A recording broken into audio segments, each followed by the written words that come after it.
जैन परंपरा में अनेक प्रभावक स्तोत्र व स्तुति काव्यों का सृजन हुआ। विक्रम की 5वीं शताब्दी में आचार्य सिद्धसेन दिवाकर,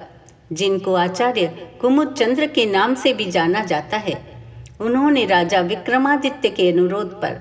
शिव मंदिर में इस प्रभावशाली स्तोत्र की रचना करते हुए 23वें तीर्थंकर भगवान पार्श्वनाथ की स्तुति की। इस स्तोत्र के 11वें श्लोक की रचना के साथ ही उज्जैनी के महाकाल मंदिर में रुद्रलिंग का स्फोटन हुआ एवं भगवान पार्श्वनाथ की भव्य प्रतिमा प्रकट हुई। महाप्रभावक कल्याण मंदिर स्तोत्र विघ्न निवारक व कल्याणकारी है, मंगलकारी है, चमत्कारी है। आइए परमात्मा पार्श्व प्रभु की जन्म जयंती पौष कृष्णा दशमी से अर्थात आज से कल्याण मंदिर स्तोत्र का श्रवण करें, संगान करें। श्रवण व स्मरण का समय सूर्यास्त होने के समय से लेकर रात्रि 10 बजे तक। कल्याण मंदिर मुदारमवद्य भेदी भीताभय प्रदम निंदित मांग्रिपद्मम् संसार सागर निमज्जत शेष जंतु पोतायमानमभिनम्य जिनेश्वरस्य यस्य स्वयं सुरगुरुर्गरिमाम्बुराशिः स्तोत्रं सुविस्तृतमतीर्ण विभुर्विधातुम् तीर्थेश्वरस्य कमठस्मयधूमकेतोस्तस्याहमेष किल संस्तवनं करिष्ये। सामान्यतोऽपि तव वर्णयितुं स्वरूपमस्मादृशाः कथमधीश भवन्त्यधीशा दृष्टोऽपि कौशिकशिशुर्यदि वादिबान्धो रूपं प्ररूपयति किं किल घर्मरश्मिः मोहक्षयादनुभवन्नपि नाथमर्त्यो नूनं गुणान् गणयितुं न तव क्षमेत कल्पान्तवान्तपयसः प्रकटोऽपि यस्मान् मीयेत केन जलधेर्ननु रत्नराशिः अभ्युद्यतोऽस्मि तव नाथ जडाशयोऽपि कर्तुं स्तवं लसदसंख्यगुणाकरस्य बालोऽपि किं न निजबाहुयुगं वितत्य विस्तीर्णतां कथयति स्वदीयाम्बुराशेः ये योगिनापि न यान्ति गुणास्तवेश वक्तुं कथं भवति तेषु ममावकाशः जाता तदेवमसमीक्षितकारितेयं जल्पन्ति वा निजगिराननुपक्षिणोऽपि आस्तामचिन्त्य महिमाजिनसंस्तवस्ते नामापि पाति भवतो जगन्ति तीव्रातपोपहतपान्तजनान्निदाघे प्रीणाति पद्मसरसः सरसो निलोपि हृद्वर्तिनि त्वयि विभो शिथिलीभवन्ति जन्तोः क्षणेन निबिडापि कर्मबन्धः सद्यो भुजङ्गममया इव मध्यभाग मभ्यागते वनशिखण्डिनि चन्दनस्य मुच्यन्त एव मनुजाः सहसा जिनेन्द्र रौद्रैरुपद्रवशतैस्त्वयि वीक्षितेऽपि गोस्वामिनि स्फुरिततेजसि दृष्टमात्रे चौरेरिवाशु पशवः प्रपलायमाने त्वं तारको जिनकथं भविनां त एव त्वामुद्वहन्ति हृदयेन यदुत्तरन्तः यद्वादृतिस्तरति यज्जलमेष नून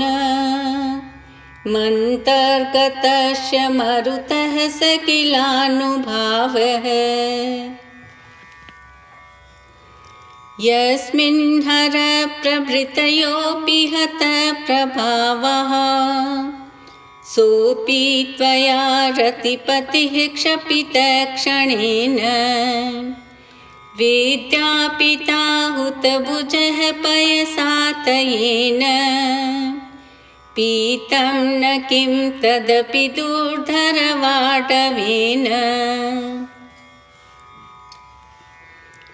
स्वामिन्नल्पगरिमाणमपि प्रपन्नं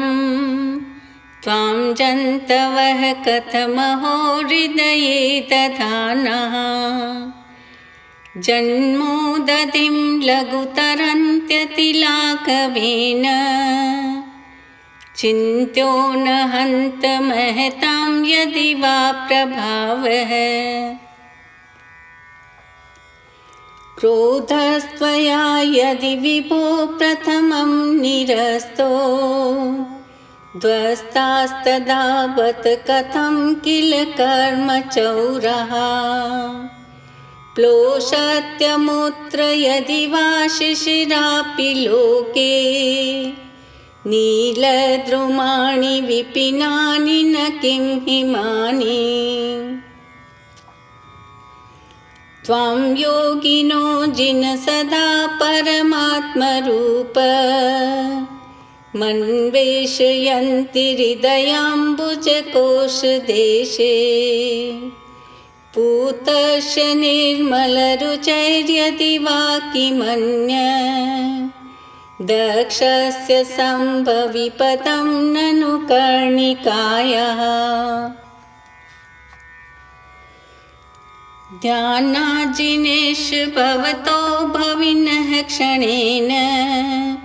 देहं विहाय परमात्मदशां व्रजन्ति तीव्रानलादुपलभावमपाश्य लोके चामीकरत्वमचिरादिवदातु भेदा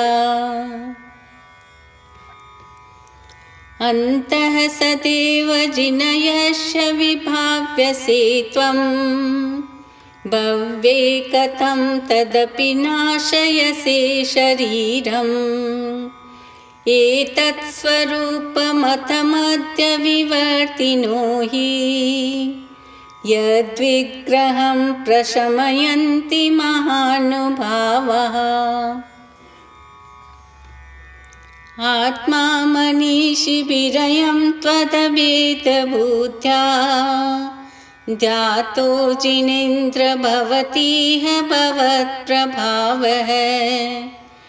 पानीयमप्यमृतमित्यनुचिन्त्यमानं किं नाम नो विषविकारमपाकरोति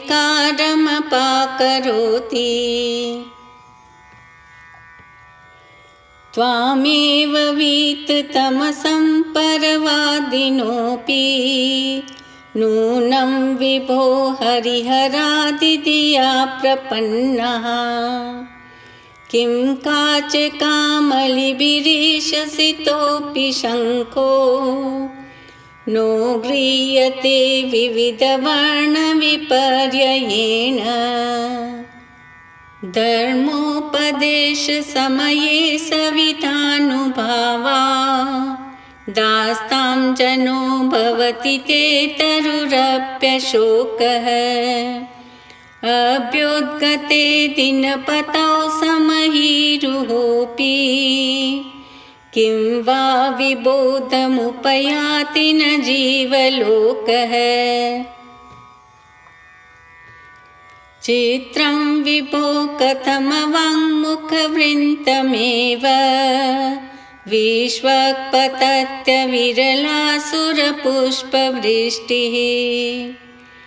त्वद्गोचरे सुमनसां यदि वा मुनीश गच्छन्ति नूनमद एव हि बन्धनानि स्थाने कबीरहृदयो दधि सम्भवायाः पीयूषतां तव गिरः समुदीरयन्ति पीत्वा यतः परमसंवदसङ्गभाजो भव्या व्रजन्ति तरसाप्यजरामरत्वम् स्वामिन् सुदूरमवनम्य समुत्पतन्तो मन्ये वदन्ति शुचयः सुरचामरौघः यस्मै नतिं विदधते मुनिपुङ्गवाय ते नूनमूर्ध्वगतयः खलु शुद्धभावः श्यामं गभीरगिरमुज्ज्वलहेमरत्न सिंहासनस्थमिह भव्यशिखण्डिनस्त्वाम्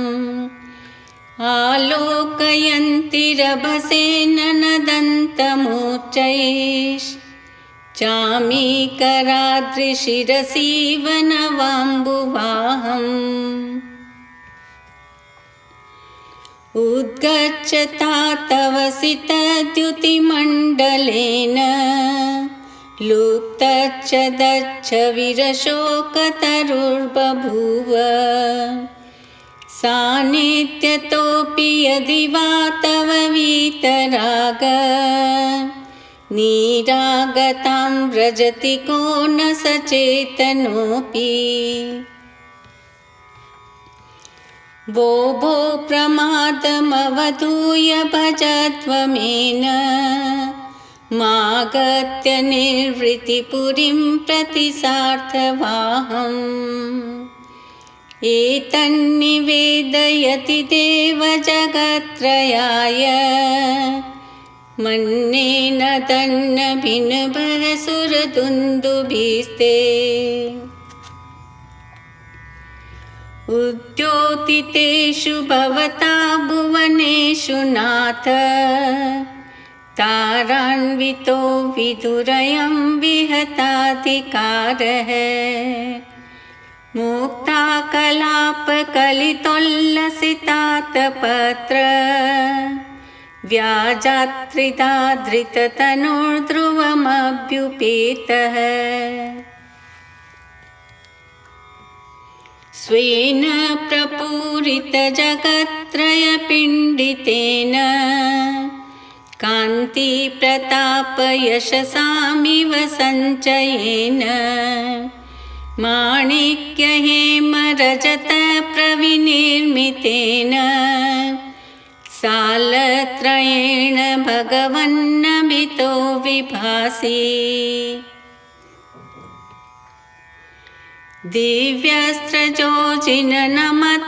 दिव्यस्त्रजोजिननमत्रिदशाधिपाना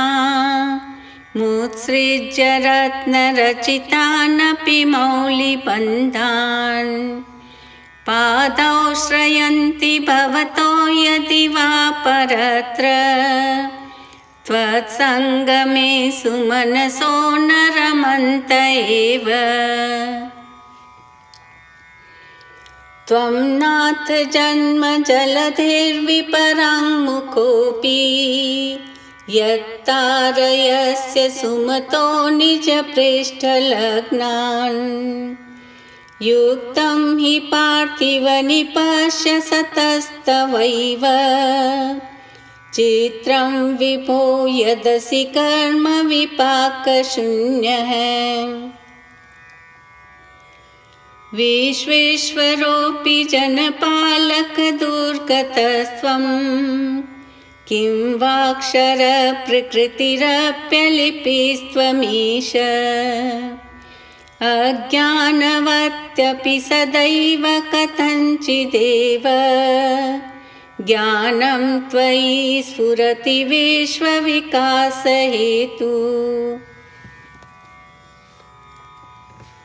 प्राग्भारसंवृतनभांसि रजांसि रोषा तुत्थापितानि कमठेन शठेन यानि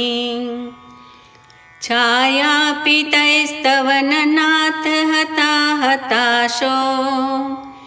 ग्रस्तस्त्वमीभिरयमेव परं दुरात्मा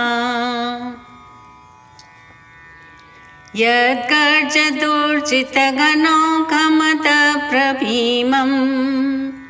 भ्रश्यत्तडिन्मुसलमासलघोरधारम्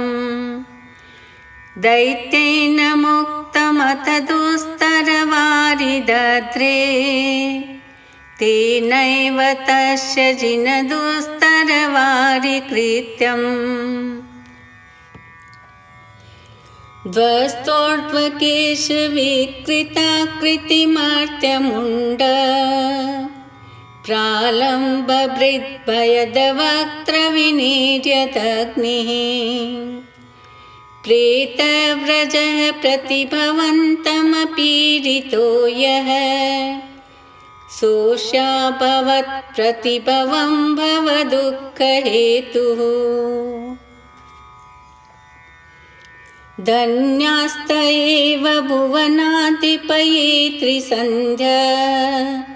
माराधयन्ति विधिवत् विदुतान्यकृत्या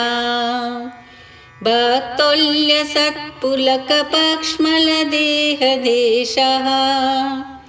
पादद्वयं तव विभो भुवि जन्म भाजः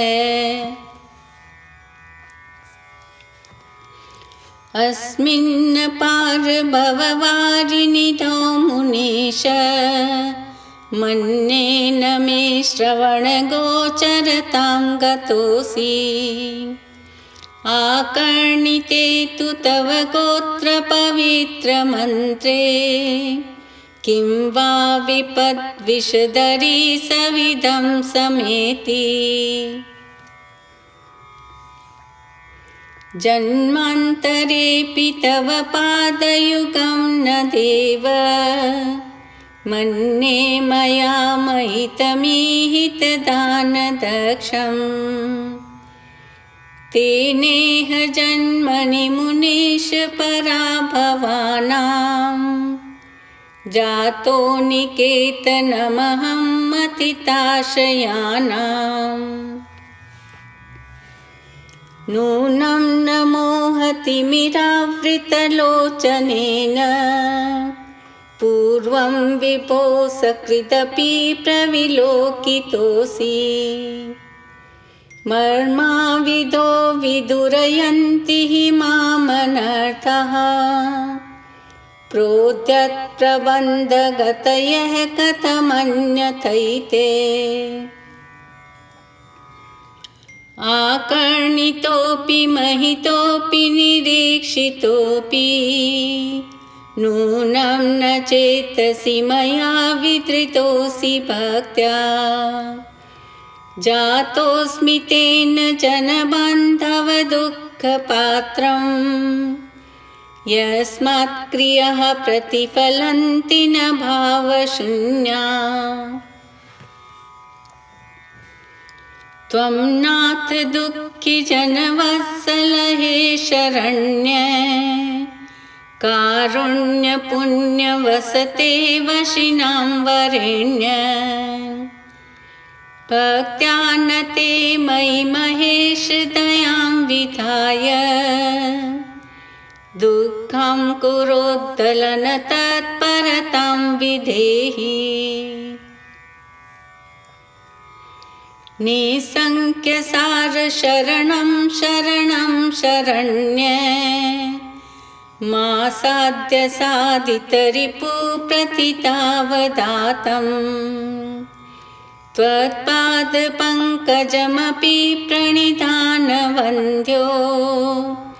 वद्योऽस्मि चेद्भुवनपावनहाहतोऽस्मि देवेन्द्रवन्द्यविदिताखिलवस्तुसार संसारतारकविभो भुवनादिनाथ त्रायस्वदेव करुणाहृदमापुनेः सीदन्तमद्य भयदव्यसनाम्बुराशेः यद्यस्ति नाथ भवदङ्घ्रिसरोरुहाणां भक्तेः फलं किमपि सन्ततसञ्चितायः तन्मे त्वदेकशरणस्य शरण्यभूयः स्वामी त्वमेव भुवनेत्र भवान्तरेऽपि इत्थं समाहितधियो विधिवज्जिनेन्द्र सान्द्रोल्लसत्पुलककञ्चुकिताङ्गभागः त्वद्बिम्बनिर्मलमुखाम्बुजभद्रलक्ष्या ये संस्तवं तव विभो रचयन्ति भव्यः जननयन कुमुदचन्द्र प्रभास्वरः स्वर्गसम्पदो भुक्त्वा ते विगलितमलनिचया अचिरान्मोक्षं प्रपद्यन्ते अचिरान्मोक्षं प्रपद्यन्ते अचिरान्मोक्षं प्रपद्यन्ते।